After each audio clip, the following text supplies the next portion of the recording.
Assalamualaikum warahmatullahi wabarakatuh. Perkenalkan, nama saya Salwa Salsabila. Saya dari Prodi Sistem Informasi dengan NIM 2414 6001 di kelas 01. Alhamdulillah, pada hari yang baik ini marilah kita panjatkan puji dan syukur kehadirat Allah Subhanahu wa taala yang telah memberikan kita nikmat dan hidayahnya sehingga kita dapat hidup hingga pada hari ini. Pak dosen yang saya hormati, pada hari ini izinkan saya menyampaikan tentang seorang pria atau sosok yang sangat inspiratif dalam sejarah Islam, yaitu Bilal bin Rabah.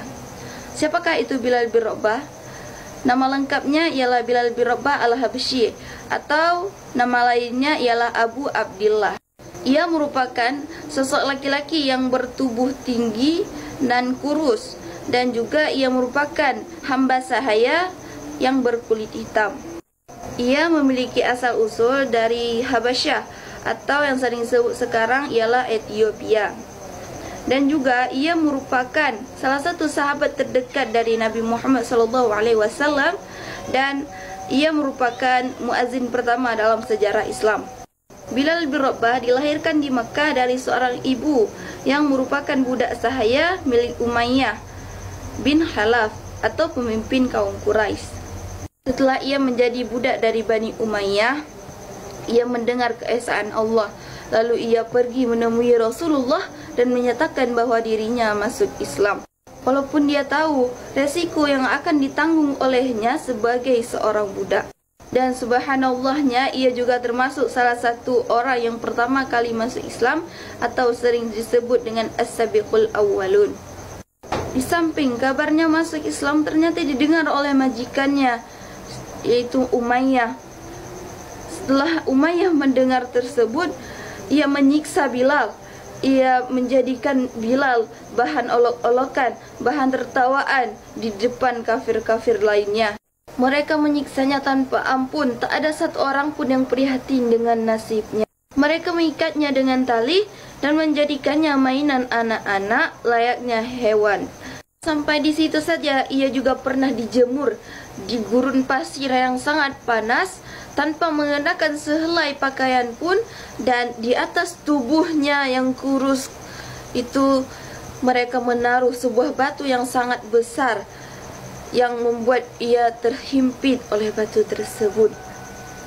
Majikannya berharap membuat Bilal menggoyahkan imannya dan membuat Bilal keluar dari agama Islam.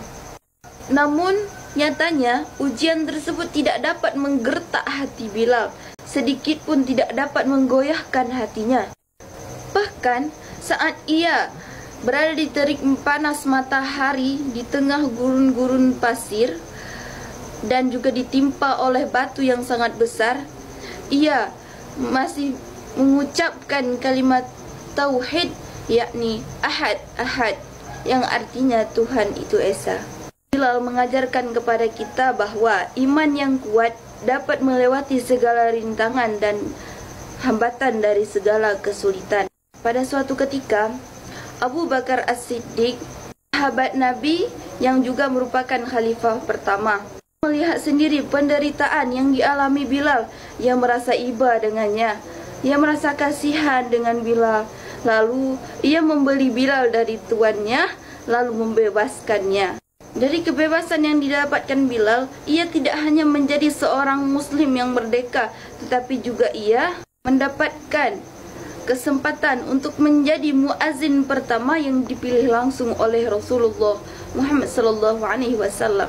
Beliau memintanya untuk mengumandangkan azan dengan suaranya yang merdu dan lantang. Suara Bilal itu bisa mengingatkan kepada seluruh umat Islam untuk selalu mengerjakan solat dan lebih mendekatkan diri kepada Allah. Bilal bin Rabah tidak hanya dikenal sebagai seorang muazzin Nabi, tapi juga ia sebagai sahabat yang paling setia, yang selalu ada di samping Nabi, yang selalu mendukungnya. Ketika Nabi hijrah ke Madinah, Bilal menjadi pendukung utama dalam penyebaran Islam. Ketika Perang Badar terjadi, Bilal menunjukkan keberanian yang luar biasa, bahkan ia mendapat pujian dari Nabi Muhammad SAW. Namun setelah wafatnya Nabi, Bilal tak ingin lagi untuk azan dan ia memutuskan untuk meninggalkan kota Madinah. Ia minta izin kepada Abu Bakar As-Siddiq untuk berhenti menjadi muazzinnya Rasulullah. Tetapi penduduk Madinah yang juga sangat merindukan Rasulullah meminta Bilal untuk mengumandangkan azan. Dengan mata yang berkaca-kaca, Bilal menolak permintaan tersebut. Ia tidak lagi sanggup untuk mengumandangkan azan karena ia sangat merindukan Rasulullah. Umar bin Khattab kemudian berkunjung ke rumah Bilal yang berada di Syam. Ia ingin menyampaikan keluh kesah dari penduduk kota Madinah. Umar berkata, "Tapi penduduk Madinah juga sedang membutuhkanmu, Bilal.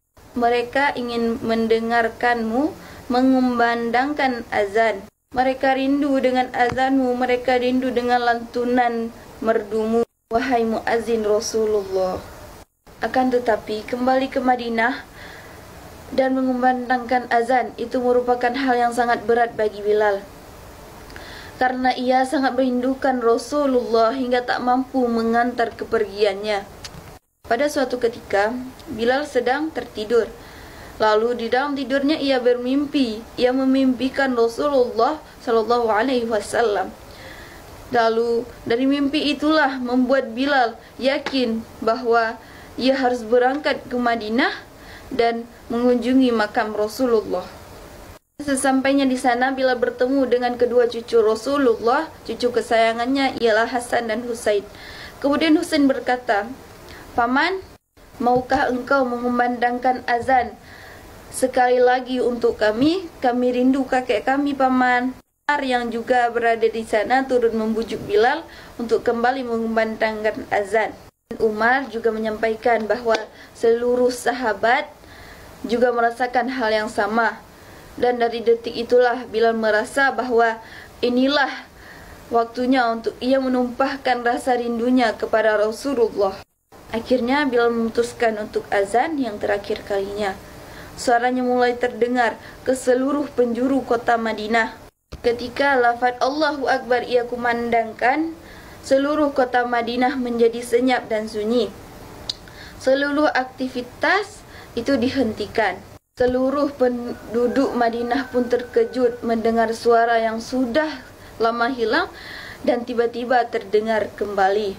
Suara tersebut mengingatkan umat Madinah akan Rasulullah dan momen-momen bersama beliau. Ketika Bilal mengumandangkan lafaz Asyhadu an la ilaha illallah, seluruh penduduk Madinah berlarian mencari sumber suara dan berteriak dengan histeris. Hingga pada lafal berikutnya, suara Bilal mulai terdengar parau. Ketika ia menyebutkan lafal Asyhadu anna Muhammadar Rasulullah, ia mulai terisak, menangis, karena ia mengingat orang yang sangat ia rindukan. Bilal tidak sanggup lagi melanjutkan azannya, dan seluruh umat Madinah turut menangis karena merasakan rindu yang teramat dalam kepada Rasulullah sallallahu alaihi wasallam. Dan demikianlah kisah tentang muazzin Rasulullah. Di kisah Bilal bin Rabah, mari kita ambil pelajaran bahwa dari iman yang kuat, keberanian menghadapi tantangan, dan cinta kepada Allah dan Rasulnya adalah nilai-nilai yang harus kita tanamkan dalam diri kita. Bilal mengajarkan kepada kita bahwa tidak peduli seberapa berat rintangan yang kita lewati, jika kita memiliki iman yang teguh, maka kita pasti dapat mengatasinya. Bilal adalah contoh nyata dari latar belakang itu tidak menentukan kedudukan seseorang di hadapan Allah. Akan tetapi dari amal baik dan imanlah yang menentukannya. Akhir kata, semoga Allah memberikan kita kekuatan untuk meneladani sifat dan keteladanan dari Bilal bin Rabah di kehidupan kita sehari-hari. Terima kasih atas segala perhatiannya. Mohon maaf jika ada kesalahan.